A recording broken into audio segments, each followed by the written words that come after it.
Hi hello నమస్తే. ఈరోజు Shashi Tharoor controversy మీద మాట్లాడుతున్నా. మీరు చాలామంది నా వీడియోల కింద కామెంట్ చేస్తున్నారు, వన్ సైడ్ మాట్లాడుతున్నాడు, బయస్డ్గా ఎనాలిసిస్ చేస్తున్నాడు అని చాలామంది కామెంట్లు చేస్తున్నారు. నా ఛానల్ కొత్తగా వచ్చిన వాళ్ళకి నేనే మీకు క్లారిటీ ఇస్తున్నా. నేను ఒక సైడే మాట్లాడతాను, వెరీ క్లియర్గా నేను ఒక సైడే మాట్లాడతాను. నేను అనాలిసిస్ చేయట్లేదు, నా అభిప్రాయం చెప్తున్నాను. ఓకే, నేను ఎందుకు ఒక సైడే మాట్లాడతానంటే, నేను బేసికల్గా సెక్యులర్ వాదాన్ని నమ్ముతాను కాబట్టి భారతదేశం బాగుపడాలంటే అన్ని మతాలు, కుల మత వర్గ విచక్షణ లేకుండా మనుషులుగా భావించి అందరూ దేశంలో సమానమే అని భావిస్తే దేశం అభివృద్ధి చెందుతుందని నమ్మిన వాళ్ళలో నేను ఒకడిని. కాబట్టి as a contribution to my India and my country as a citizen of India, I'm trying to move the country towards secularism. That's it. So నేను అప్పుడు ఒక సైడే మాట్లాడతాను కదా, సెక్యులర్ వైపే మాట్లాడతాను కదా. కాబట్టి డబుల్ సైడ్ మాట్లాడుతున్నాడు ఇది అని మీరు కామెంట్లు పెట్టడం మీకు వేస్ట్. ఓకే, ఎలాగో మీరు ఒక సైడ్ కదా మాట్లాడతారు. ఇప్పుడు ఎవరైతే సెక్యులర్ వాదం వద్దు, భారతదేశాన్ని ఒక రిలీజియస్ కంట్రీగా, పాకిస్తాన్ ఒక రిలీజియస్ కంట్రీ ఇలా ఎలాగైందో, బంగ్లాదేశ్ ఒక రిలీజియస్ కంట్రీ ఎలాగైందో, ఆఫ్ఘనిస్తాన్ ఒక రిలీజియస్ కంట్రీ ఎలాగైందో, అలాగూ మన దేశం కూడా ఒక రిలీజియస్ దేశంగా ఉండాలని ఏది పాకిస్తాన్, బంగ్లాదేశ్, ఆఫ్ఘనిస్తాన్, ఇరాన్, ఇరాక్ వీళ్ళతో పోల్చి ఏది పేదరికంతో అట్టమిట్లాడి బాంబులతో కొట్టుకు చచ్చి వాళ్ళతో పోల్చుకొని మన భారతదేశాన్ని కూడా ఒక మత దేశంగా మార్చాలని ఒక సైడే మాట్లాడుతున్నారు కదా మీరు కూడా. అది వద్దయా, తప్పు, మన సెక్యులర్ వాదం వైపుకి వెళ్దామని నేను కూడా ఒక సైడే మాట్లాడుతున్నాను. కాబట్టి ఒక సైడ్ మాట్లాడుతున్నాడు, బయస్డ్గా మాట్లాడుతున్నాడు, అనవసరం. నేనే చెప్తున్నాను, నేను ఒక సైడే మాట్లాడుతున్నాను. Okay, coming to the point, Shashi Tharoor context ఒకటి వచ్చింది శశి థరూర్ది. ఇక్కడ శశి థరూర్ యొక్క కాంట్రవర్సీ గురించి మాట్లాడాలంటే మనం నలుగురు గురించి మాట్లాడాలి. ఒకటి శశి థరూర్ గురించి, రెండు అతని తోటి ఎంపీలు అంటే కాంగ్రెస్ ఎంపీలు, శశి థరూర్ కాంగ్రెస్ ఎంపీనే, అతని తోటి ఎంపీలు కాంగ్రెస్ ఎంపీల గురించి మాట్లాడాలి. తర్వాత కాంగ్రెస్ అధిష్టానం గురించి మాట్లాడాలి. తర్వాత బీజేపీ అధిష్టానం గురించి. ఈ నలుగురు గురించి మనం నక్షల్లో చూద్దాం కాంట్రవర్సీ ఏంటి అనేది. ఇప్పుడు శశి థరూర్ ఏంటంటే, ఈయన మోడీ గారికి అనుకూలంగా కామెంట్లు చేసి కాంట్రవర్సీ అయ్యాడు. మోడీ గారికి అనుకూలంగా కామెంట్లు చేస్తున్నాడు. మరి తోటి ఎంపీలు, కాంగ్రెస్ ఎంపీలు, అతను కాంగ్రెస్ ఎంపీ కదా, తోటి ఎంపీలకి మండిద్ది కదా, కాంగ్రెస్ ఎంపీలకి మండుతుంది కాబట్టి అతని మీద ట్రోలింగ్ చేస్తున్నారు. రాహుల్ గాంధీ ఏమీ చేయలేక సైలెంట్గా కూర్చున్నాడు. అతను ఏం మాట్లాడతలేదు, అతన్ని సస్పెండ్ చేయట్లేదు, అతను పిలిచి మాట్లాడట్లేదు. పోనీ తనందరూ తనే వెళ్ళిపోదామని చూస్తున్నాడో తెలీదు ఏంటని. అతను కాంగ్రెస్ అధిష్టానం నుంచి అసలు ఎలాంటి రెస్పాన్స్ లేదు. The happiest man is Bharatiya Janata party, Narendra Modi. వీళ్ళు చాలా హ్యాపీగా ఉన్నారు. ఎందుకంటే ఇప్పుడు శశి థరూర్ కాంగ్రెస్కి వ్యతిరేకంగా వెళ్తున్నాడు. అది ఇట్లాగా చాలామంది వెళ్ళారు కాంగ్రెస్కి. So obviously BJP benefited. ఈ నలుగురు గురించి మాట్లాడదాం. శశి థరూర్ అసలు ఈ వ్యక్తి ఏంటంటే, ఇతను కాంగ్రెస్ ఓడిపోగానే 2014లోనే కాంగ్రెస్ ఓడిపోయింది. మరి 20-30 సీట్లు కూడా రాలా 2014 జనరల్ ఎలక్షన్లో. ఆ 2014లోనే ఆ ఎన్నికలు గెలవగానే మోడీ గారి మీద ఒక ప్రశంసల వర్షం కురిపించాడు 2014లోనే. వెంటనే కాంగ్రెస్ వాళ్ళు అతని స్పోక్స్ పర్సన్కి తీసేశారు, ఎందుకంటే మోడీని పొగిడాడని. అతనేమన్నాడు, మోడర్నిటీకి, ప్రోగ్రెస్కి ఒక అవతారమే నరేంద్ర మోడీ, ఒక అంబిషియస్ మ్యాన్, భారతదేశాన్ని వేరే లెవెల్కి తీసుకెళ్లాలని కోరుకుంటున్నానని ట్వీట్ చేశాడు. ఏది కాంగ్రెస్ ఓడిపోయి 20-30 సీట్లు వస్తే అలా నోటిచ్చినటువంటి భారతీయ జనతా పార్టీకి సపోర్టుగా ఒక కాంగ్రెస్ ఎంపీ ట్వీట్ చేశాడు. వెంటనే స్పోక్స్ పర్సన్గా తీసేశారు కాంగ్రెస్ వాళ్ళు. సరే, ఏదో తన ఏదో ఆన్సర్ చెప్పుకున్నట్టున్నాడు అధిష్టానానికి. 2022లో కాంగ్రెస్ని రీస్ట్రక్చరింగ్ చేద్దాము, ఎందుకు ఓడిపోతున్నాము మనం రెగ్యులర్గా అని చెప్పేసి ఒక రీస్ట్రక్చరింగ్ టీం వేసుకున్నారు కాంగ్రెస్ వాళ్ళు. ఆ టీంలో ఇతన్ని మెంబర్గా పెట్టారు. అంటే ఇతనికి ఒక మంచి పొజిషన్ ఇచ్చినట్ట. ఏది కాంగ్రెస్ రీస్ట్రక్చరింగ్ టీంలోనే మెంబర్స్ పెట్టారని. బట్ అన్ఫార్చునేట్లీ ఆ కాంగ్రెస్ రీస్ట్రక్చరింగ్ టీంలో ఎవరైతే ఉన్నారో వాళ్ళందరూ కాంగ్రెస్ని వెళ్ళిపోయారు, ఇతను ఒక్కడు తప్ప. చాలామంది సీనియర్ నాయకులు వెళ్ళిపోయిన, ఇతను మాత్రం వెళ్ళలా, ఇతను కాంగ్రెస్తోనే ఉన్నాడు. అది వన్ పాజిటివ్ థింగ్. అందుకే Rahul Gandhi is unable to decide. చాలామంది సీనియర్లు వెళ్ళినా సరే ఇతను వెళ్ళలేదు, పార్టీలోనే ఉన్నాడు అని అతని కోసం వెయిట్ చేస్తున్నాడా ఏంటి తెలియదు. But Rahul Gandhi unable to decide on this fellow, Shashi Tharoor గురించి. మోరోవర్ మల్లికార్జున్ ఖర్గే గారికి వ్యతిరేకంగా పోటీ చేశాడు. ఇప్పుడు మా కాంగ్రెస్ అధ్యక్షుడిగా ఎవరిని పెట్టాలి అని అనుకున్నప్పుడు కాంగ్రెస్ అధిష్టానము మల్లికార్జున్ ఖర్గేని సపోర్ట్ చేస్తే నేను వ్యతిరేకంగా పోటీ చేస్తానని శశి థరూర్ పోటీ చేసి 1000 ఓట్లు సంపాదించాడు. మామూలు విషయం కాదు అది. ఏది గాంధీ ఫ్యామిలీకి అపోనెంట్గా నిలబడి 1000 ఓట్లు సాధించడం కాంగ్రెస్ అధ్యక్షుడు పోటీ అంటే సామాన్య విషయం కాదు అది. అంటే it shows that he has very solid leadership support within the Congress. 1000 ఓట్లు సంపాదించడం అంటే. సార్ తర్వాత ఎప్పుడు రాహుల్ గాంధీ దగ్గరికి వెళ్ళాడట, నేను కేరళకు సంబంధించినటువంటి ముఖ్యమంత్రిని అవుతాను, నాకు ముఖ్యమంత్రి అభ్యర్థిగా ప్రకటించండి, కేరళలో ఎన్నికలకు వెళ్దామని అన్నాడట. అది మన తర్వాత చూద్దాంలే అని వేరే అతను పెట్టాడు రాహుల్ గాంధీ. అక్కడ డిసప్పాయింట్ అయ్యాడు అనేటువంటి ఒక న్యూస్ ఉంది. ఓకే, ఇప్పుడు కాంట్రవర్సీ ఏంటంటే నిన్న పహల్గామ్ అటాక్కి సంబంధించినటువంటి దాంట్లో నరేంద్ర మోడీ గారు ఆల్ పార్టీ డెలిగేషన్ పెట్టి ఇతన్ని లీడర్గా పికప్ చేశాడు. కాంగ్రెస్ వాళ్ళు వేరే పేర్లు ఇస్తే, కాంగ్రెస్ వాళ్ళు 4 పేర్లు వేరే వాళ్ళ పేర్లు ఇస్తే వాళ్ళని కాదని శశి థరూర్ని పికప్ చేశాడు. శశి థరూర్ని పికప్ చేయంటే మరి ఇదొకటి. ఇప్పుడు Bharatiya Janata party all party meeting అని చెప్పి ఆల్ పార్టీ మీటింగ్ కదా అది. అంటే అర్థం ఏంటి, నువ్వు డిఫరెంట్ పార్టీలు పెట్టావు, ఎందుకంటే రిప్రజెంటేషన్ పంపించిన మీ పార్టీ నుంచి అని. పార్టీ నిర్ణయమే ఫైనల్ కదా. ఒక పార్టీ రిప్రజెంటేషన్ పంపించిన నువ్వు వద్దు నాకు ఆడు కావాలంటే ఇంకా అది పార్టీ ఆల్ పార్టీ మీటింగ్ అంటారా, లేదంటే all supporters of BJP meeting అంటారు దాన్ని. This is not all party delegation, ఇది all supporters of BJP delegation. ఎందుకంటే కొన్ని పార్టీలు ఇచ్చిన రిప్రజెంటేషన్ కాకుండా వాళ్ళు పికప్ చేసుకున్నారు వాళ్ళకి కావాల్సిన వాళ్ళని. అసలు వైఎస్ఆర్సీపీ నుంచి ఒక ఎంపీని కూడా వాళ్ళు తీసుకోవాలా మరి, ఎందుకో మరి నాకు తెలియదు. వైఎస్ఆర్సీపీ ఎంపీలు లేరు వాళ్ళు ఆల్ పార్టీ డెలిగేషన్లో. తెలుగు టీడీపీ వాళ్ళు ఉన్నారు, అన్ని పార్టీల వాళ్ళు ఉన్నారు కానీ. ఓకే సరే, ఏది సిపిఐ సిపిఎం వాళ్ళకి సంబంధించిన ఒక్క సిపిఎం వాళ్ళకి సిపిఐ వాళ్ళకి ఉంది ఇద్దరు ఎంపీలు, ఆ ఇద్దరు ఒకరిని పికప్ చేశారు. ఇప్పుడు వైఎస్ఆర్సీపీకి 4 ఎంపీలు ఉన్నారు, ప్లస్ ఒక 7 రాజ్యసభ మెంబర్లు ఉన్నారు. బట్ ఎందుకు పికప్ చేయలేదు వైఎస్ఆర్సీపీ నుంచి ఒక మెంబర్ని అనేది నాకు ఆశ్చర్యం అనిపించింది. That we don't what happen behind.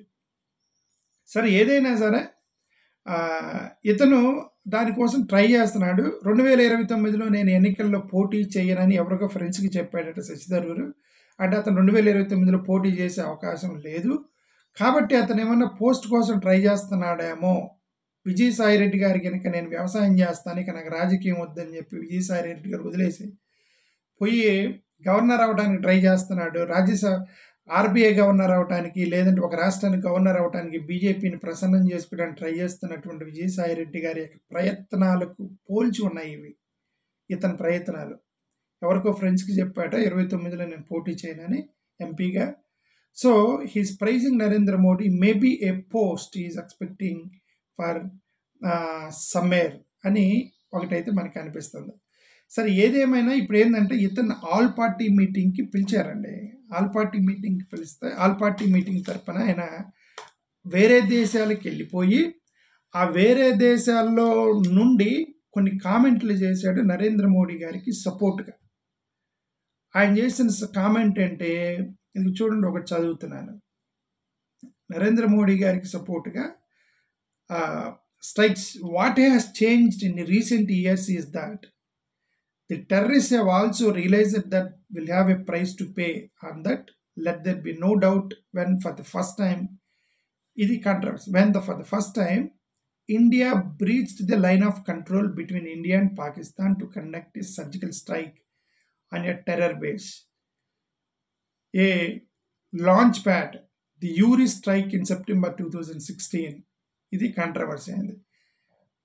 భారతదేశం అనేది 2016లో first time line of control దాటి పాకిస్తాన్ యొక్క ల్యాండ్లోకి వెళ్ళి సర్జికల్ స్ట్రైక్ చేశాము. అని రాశాడు. That was already had not crossed the line of control in Uri we did. అంటే గతంలో ఎప్పుడు ఇది చేయలేదు, యూరి సర్జికల్ స్ట్రైక్ ఎప్పుడు ఇది మేము చేశాం. And then came the attack in Pulwama in January 2019. ఆ తర్వాత 2019లో మళ్ళీ రెండోసారి లైన్ ఆఫ్ కంట్రోల్ క్రాస్ చేశాం. ఇదంతా ఎవరో కాంగ్రెస్ ఎంపీ అంటున్నాడు. 2016 యూరి సర్జికల్ స్ట్రైక్ చేసాము, గతంలో ఎప్పుడు జరగలేదు. 2019లో చేసాము, గతంలో ఎప్పుడు జరగలేదు. అంటే ఈ యొక్క ఆయన వర్షన్లో మనకేమనిపిస్తుంది, భారతీయ జనతా పార్టీ యొక్క సర్జికల్ స్ట్రైక్స్ని పొగుడుతున్నాడు. ఓకే, అదే నేను అందుకే విజయసాయి రెడ్డి గారు లైన్లో వెళ్తున్నారు, ఈయన ఏదో ఆశిస్తున్నారు భారతీయ జనతా పార్టీ నుంచి అని. This time we crossed not only the line of control but also the international border and we struck the terrorist headquarters in Balakot. This time we have gone beyond both of these. We have not only gone beyond the line of control and the international border, we have struck at the Punjabi heartland of Pakistan by hitting terror bases, training centers, terror headquarters in 9 places. ఇది అతని international platform మీద కూర్చొని మాట్లాడిన మాట. దీనివల్ల కాంగ్రెస్ వరకు కోపం వచ్చింది. కాంగ్రెస్ ఎంపీలు దీనికి కౌంటర్ ఇచ్చారు.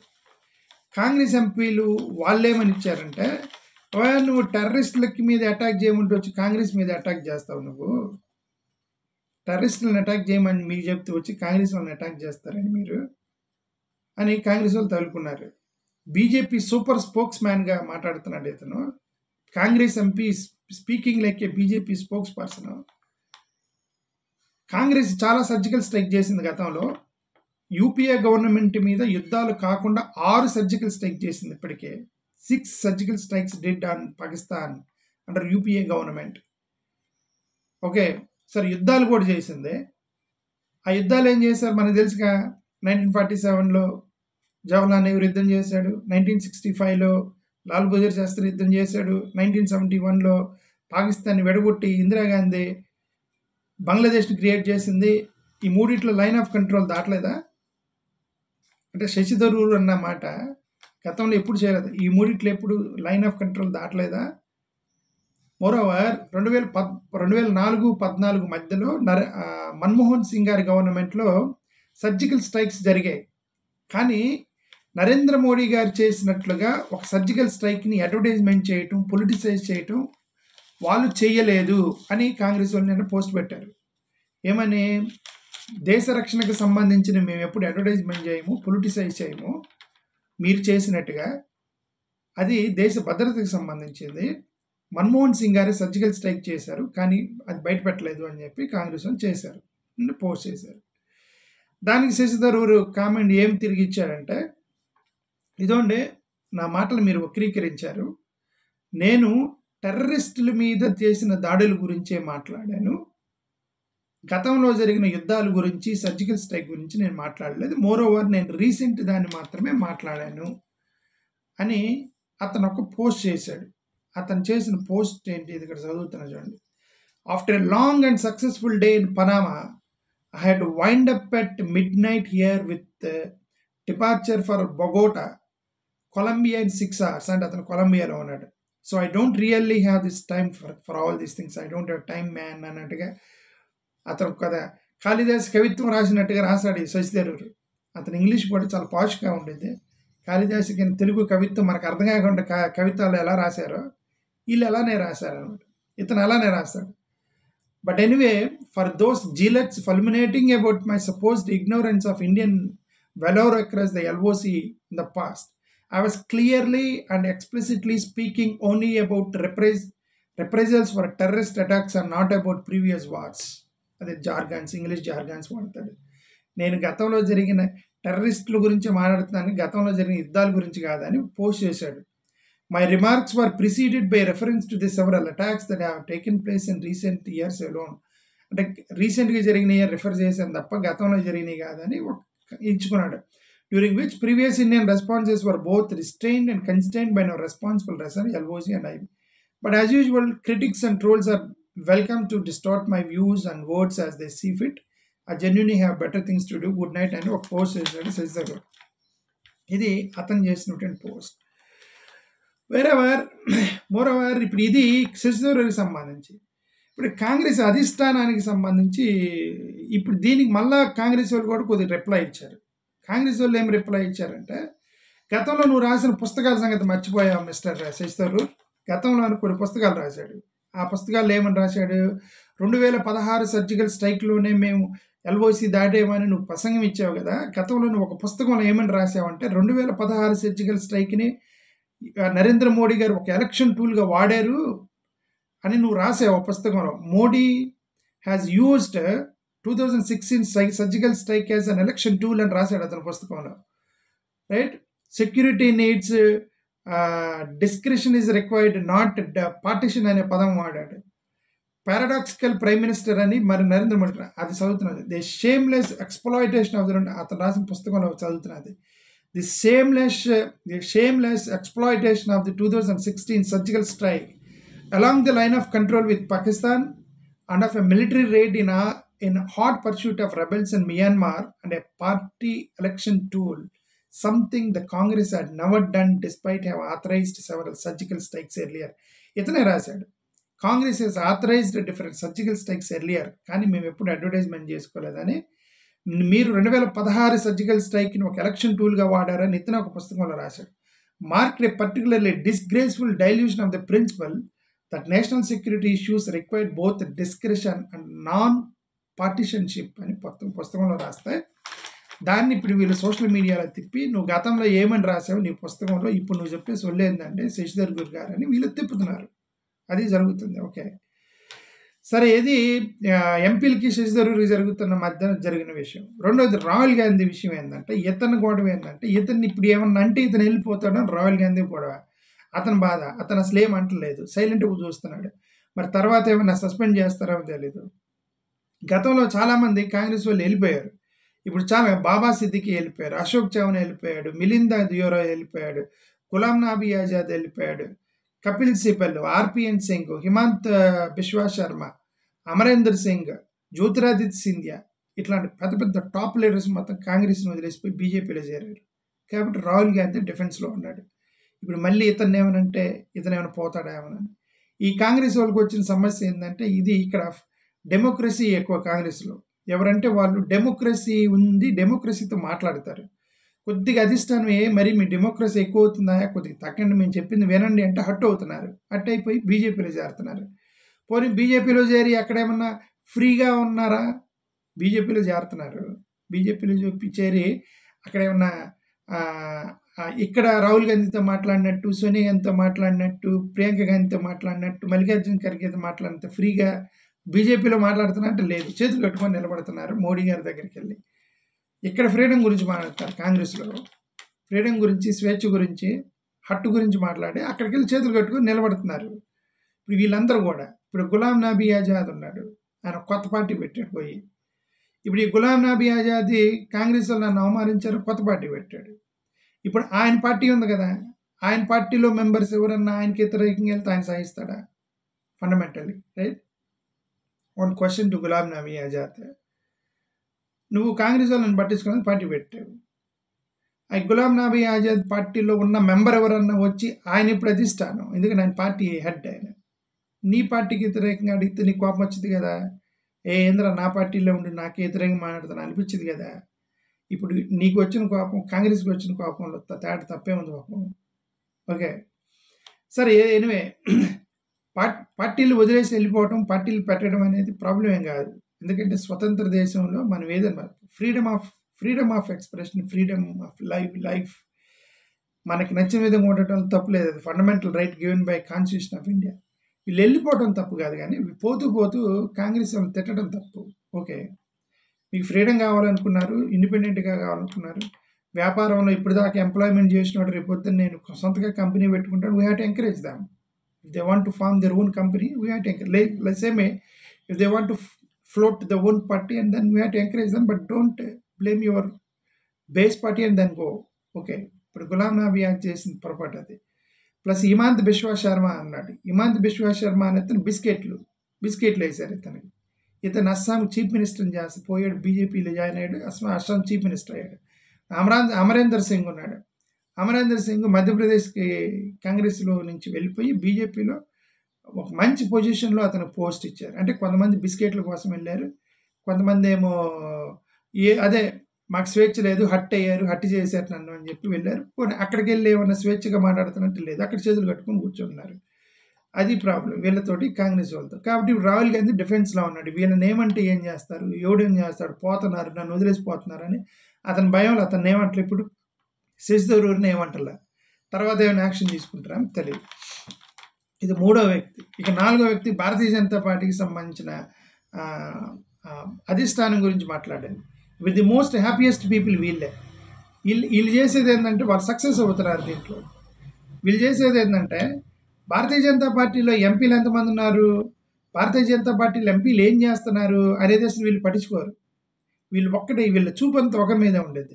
కాంగ్రెస్ ఎంపీలు ఏం చేస్తున్నారు, కాంగ్రెస్ ఎంపీలు ఎవరు వ్యతిరేకంగా ఉన్నారు కాంగ్రెస్కి, ఎవరికి మనం బిస్కెట్ వేద్దాము, ఎవరు మనల్ని పార్టీలో చేర్చుకుందాము, ఎవరింటికి ఈడీని పంపిద్దాము, ఎవరింటికి మనం కేసులు పెడదాము, వాడు పరిగెత్తుకుంటా మన ఎవడు మన దగ్గరకు వస్తాడు, ఎవడు మన కాళ్ళ దగ్గర కూర్చుంటాడని ఇది వీళ్ళ యొక్క స్ట్రాటజీ. ఇది ఈ పార్టీ ఇప్పుడు చాలా ఇప్పుడు మహారాష్ట్రలో శివసేనని చీల్చారు, మహారాష్ట్రలో ఎన్సీపీని చీల్చారు, ఇక్కడ ఆర్జేడీని చీల్చారు. చాలా ఎక్కడికైనా వెళ్ళు. ఇప్పుడు తమిళనాడులో ఒక కొత్త స్టార్ట్ అయింది. ఇక్కడికి కనుక ఆంధ్రప్రదేశ్లో పవన్ కళ్యాణ్ని రెచ్చగొట్టేసి, పవన్ కళ్యాణ్ని వెనక పుషప్ ఇచ్చేసి చంద్రబాబు నాయుడుతో కలిపి వాళ్ళు ఎంపీ సీట్లు తీసుకొని అధికారంలోకి ఎలా వచ్చారో, ఇప్పుడు ఏఐడిఎంకే తోటి ఆ హీరో అతని పేరేంది జోసెఫ్ విజయ్ని రెచ్చగొట్టి పార్టీ పెట్టించారు బీజేపీ వాళ్ళు. ఇప్పుడు అతను ఏఐడిఎంకేతో పొత్తంట, ఏఐడిఎంకేతో పొత్తంట. ఏఐడిఎంకే బీజేపీతో పొత్తులోకి వెళ్తే, నువ్వు ఏఐడిఎంకే వెళ్తే నువ్వు బీజేపీతో పొత్తు పెట్టుకున్నట్టు కదా.